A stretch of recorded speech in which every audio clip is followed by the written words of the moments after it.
I'd like to thank India Next for inviting me on a very important topic of federalism. We all know that just 300 years ago, India was a conglomerate of 562 countries, which had different traditions, different languages, different food habits, different mode of dressing, different culture, tradition, everything. Then the Britishers came and then they put together a concept of unified India. And finally it was unified by Mr. Patel after independence. And today also we have 22 official languages, more than 300 dialects, more than 3,000 sub-dialects. And we have a huge diversity, which we celebrate to a huge extent. I come from the southernmost part of the country, Tamil Nadu. I am proud to be a Tamilian. My language, considered to be one of the oldest languages in the world, at par with Greek, Latin, Chinese. And I'm proud of my language. But that has to be respected in today's context. I am not against Hindi, but I am against forcing Hindi on me. The beauty of India is, I don't understand what my Prime Minister speaks, and my Prime Minister doesn't understand what I speak. But we are all proud Indians. That has to be respected. And Mr. Kashyap had enlightened us to a huge extent, and nobody could argue with him. Of course, my good friend, Mr. Narayanan, on different issues and different contexts. You take India as a whole, India has countries within country. The population of Tamil Nadu is more than a population of France. The population of Karnataka is more than population of Germany. Population of unified Andhra is more than the population of United Kingdom. The population of Uttar Pradesh is the population of Brazil. The population of Uttar Pradesh and Bihar put together is the total population of United States. More than the entire Europe. Absolutely. So we are dealing with countries, huge countries within our country. And each of the region has its own identity. Example, last year we had a problem of Jallikattu, which was a Tamil culture. Ages it was inscripted on rocks. Suddenly the government says no Jallikattu. And we had to do a protest for that.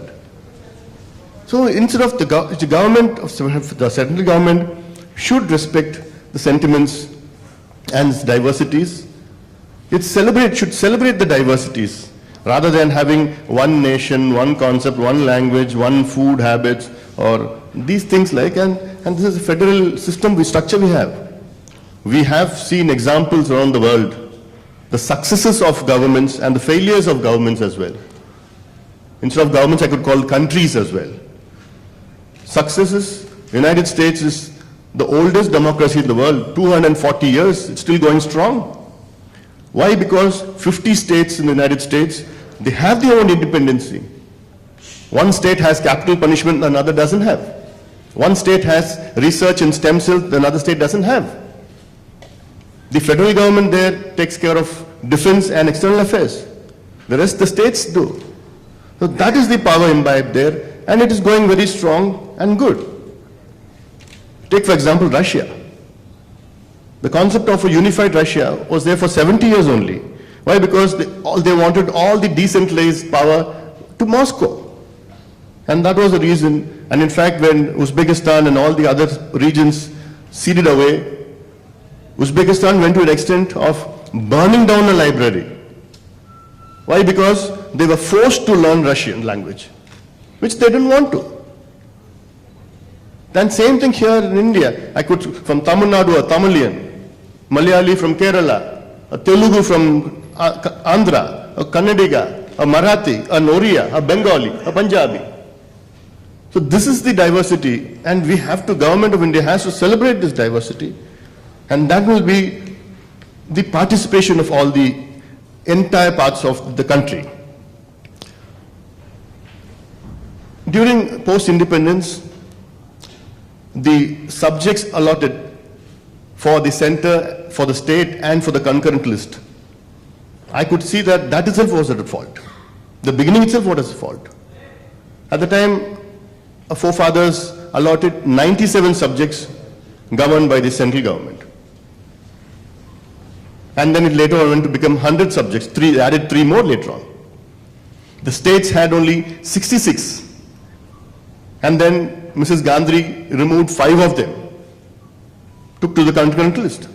The concurrent list had 47 and then went to 52 during 1976.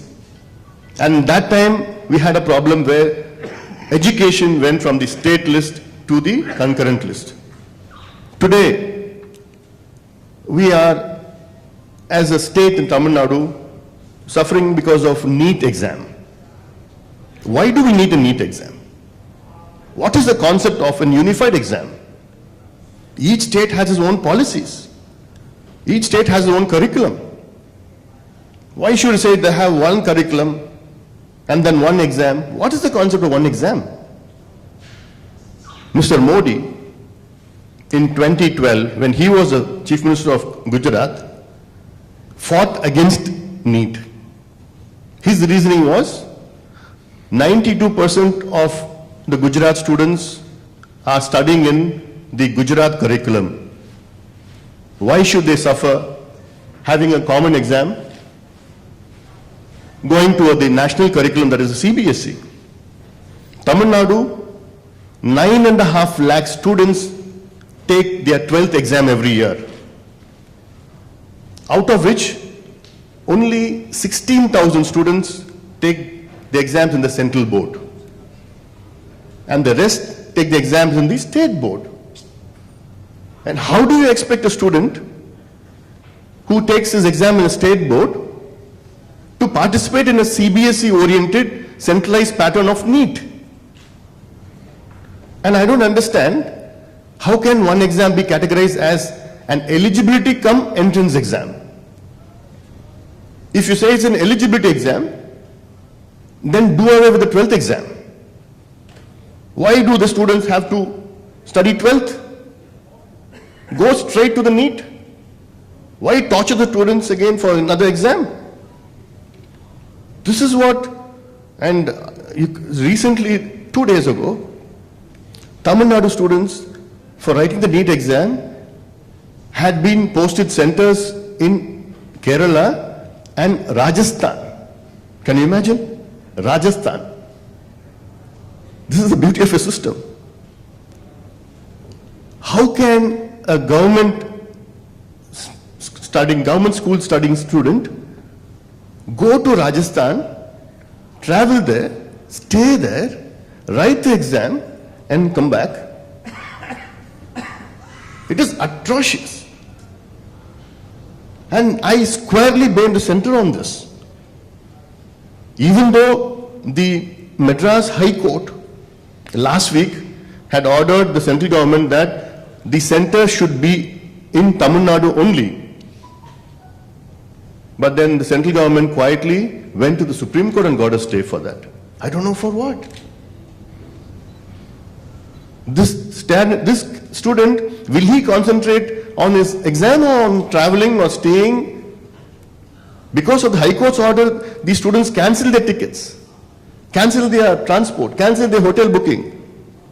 And 3 days before exam, the Supreme Court gave a stay, and I mean, the entire system is in disarray, and this is completely not to be. Leave it to the states. It is against social justice. It's against the poor students.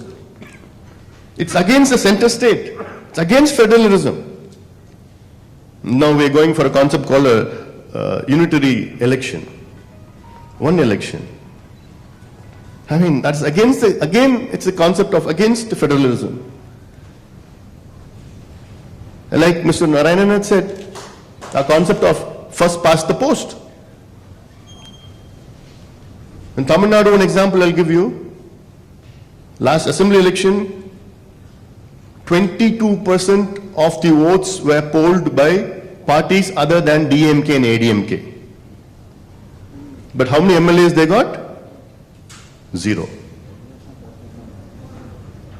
The only two parties, DMK, ADMK, they only got MLAs. Even though 22% of the votes, it's a huge amount, were polled by other parties. My party polled 6%, but we didn't get an MLA. So this is a system. There's the basic flaw in our electoral system itself. On the nation, 31% of the people voted for Mr. Modi, and he got a majority. And we need proportional representation. And we have beautiful examples like in Germany, where everybody is represented, partly here, partly there, and then, like Mr. Narayanan has said, he has given few beautiful examples of what is there in other countries as well. Like, then coming back to Mr. Karthikeyan had said about water issue, Kaveri issue. South Africa has all its rivers nationalized, all its rivers, so they don't have a problem.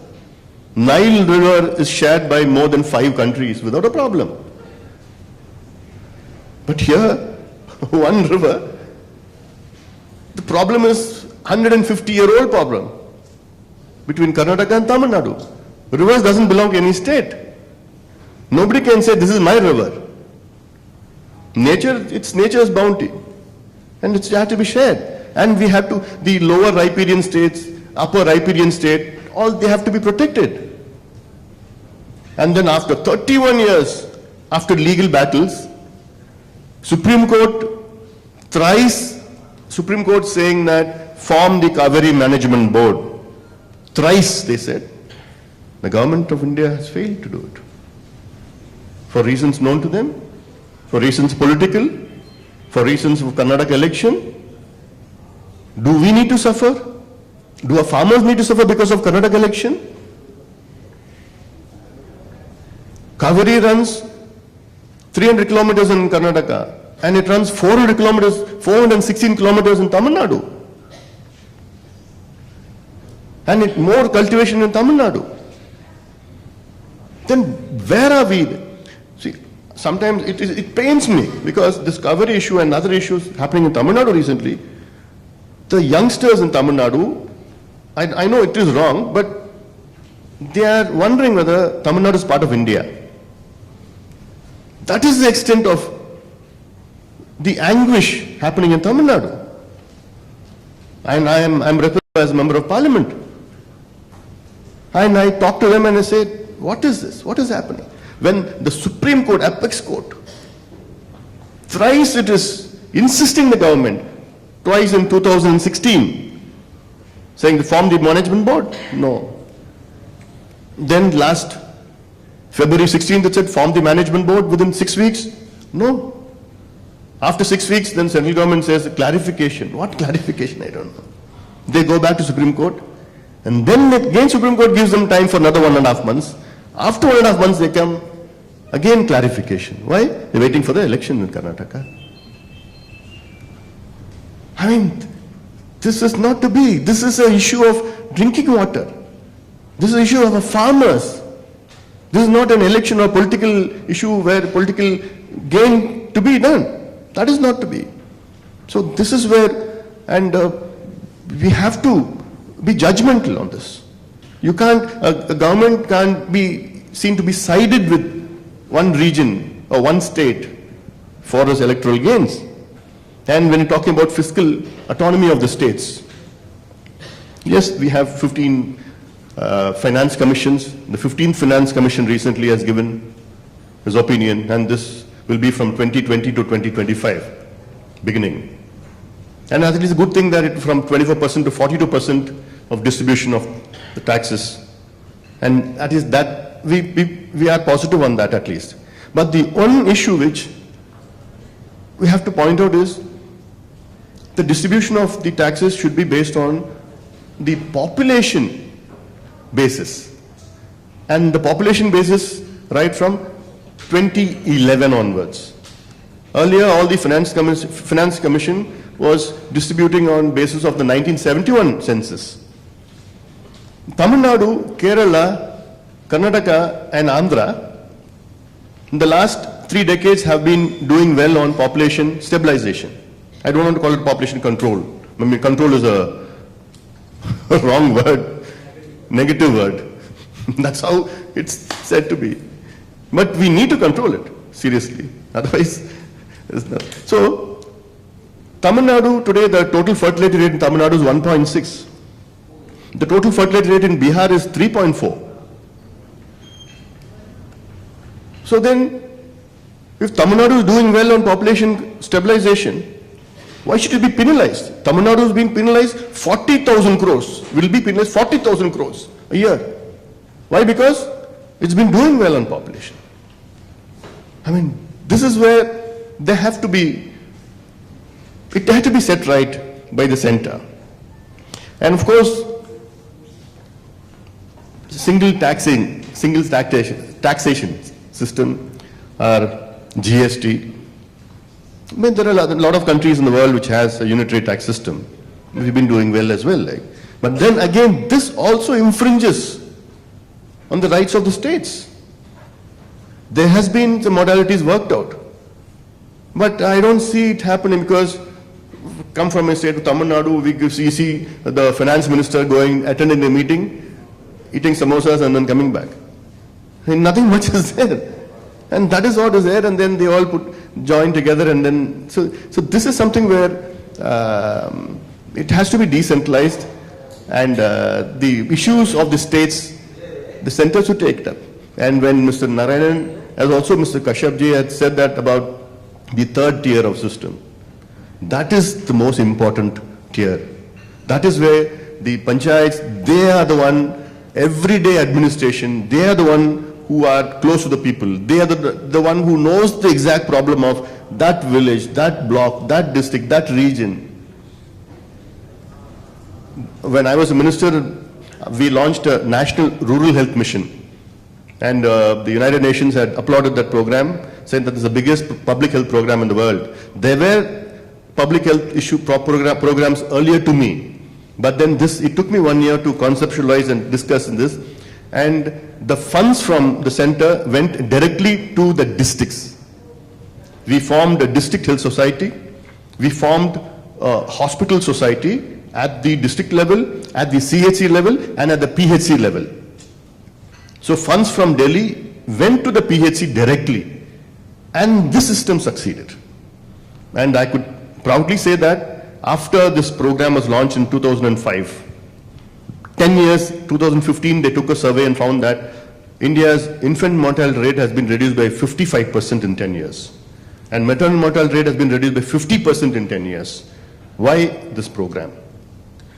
And these are examples of that. So this is where we need to learn by examples like all the EU, the European, I mean, they had fought 3 huge wars in the last century. But today they are unified. They have a unitary currency. They have a single currency. And that is how these are the successes which we need to look on. Then coming back to the panchayat, where it took a Rajiv Gandhi to initiate an act. We needed an act. And then in 1992, we had the 73rd Amendment. Narasimha Rao brought the Panchayat Raj and Nagar Palika after later on, 74th. And even till then, after even the act has been formed, still the flow is not there. Their importance is not there. And on the other side, like I say, Tamil Nadu, last 1.5 years, we didn't have a local body election. 1.5 years. I mean, it's bounded by the constitution, but that is the state of disarray we are in. And of course, we have a governor also in Tamil Nadu. I see him going to all the districts, reviewing in all the districts, reviewing programs and seeing that. I don't know who gave him the power to go around and review. And he talks about anybody wants to invest, come, I will help you out in investing. The governor. Why? Because we have a very docile, unfortunately docile chief minister. I don't want to put those methods, but that's a local part of it. Like so, I think it's time, like Mr. Narayanan had said, that first the people have to understand. It's not like the central government or the state government, it's the people's government, like Mr. Kashyapji had said. The people, they have to understand and they have to choose what they want, how they want, after understanding. Like elections come today, Tamil Nadu, my state, is set the precedent of vote for note. Note for vote. But it started there. and you can buy even 100 rupees, 500, 1000. If you get 1000, you win. If you get 500, you come second. So that is how it is, and it's unfortunate. I have been running to pillar to post. I have met the Chief Election Commissioner twice. I have met the Prime Minister once. I met the President of India. I met the Speaker. I deposed between the Parliamentary Committee on Law, Justice and Public Personnel. Why? To bring in electoral reforms, without which you won't have a good leadership. You want a good government and clean up the system. Today, with the electronic voting machine, I don't know who I'm voting for. I need to know where my vote is going. I mean, the three democracies, Nigeria, so-called Nigeria, Venezuela and India, only have electronic voting machines. All the other developed countries, they have ballot paper. Even Germany had a machine, but they went back to ballot paper. Here in India, we are adamant saying that no, only machines are there. Now they had a system called VVPAT, Voter Verified Paper Audit Trail. And that doesn't suffice much. So these are some things like we need to think about and revert the power. And the person who could understand this is Mr. Modi. Why? Because I think, please correct me if I'm wrong, Mr. Modi is the only Prime Minister who was a Chief Minister. Maybe, about one or two maybe. The rest of the Prime Ministers, they all came straight as Prime Ministers. So, and Mr. Modi, 3 terms he was, and he knows the problems of the state. And when he was a Chief Minister, he used to oppose all these things, and he used to bring out all these issues, and he used to fight the system. Now he's in a position, he's the one who could understand and the problems and of decentralization of powers to the states and to the panchayats as well. And I think he is the best person if he puts his mind on this. If he puts his mind on that. But once again, I reiterate that the word unity in diversity, there's no meaning for the word today. It's been so much abused that there's no meaning for the word called unity in diversity. It's just a word, that's it. Doesn't mean anything now today. Because we have to respect that, and we have to respect the regional issues. And we are very proud to be in India, because so much of cultural, no country in the world has such diversity, such plurality, and we are all proud to be Indians, and we're looking forward a state where, like United States of America, United States of India will be concepted. Thank you.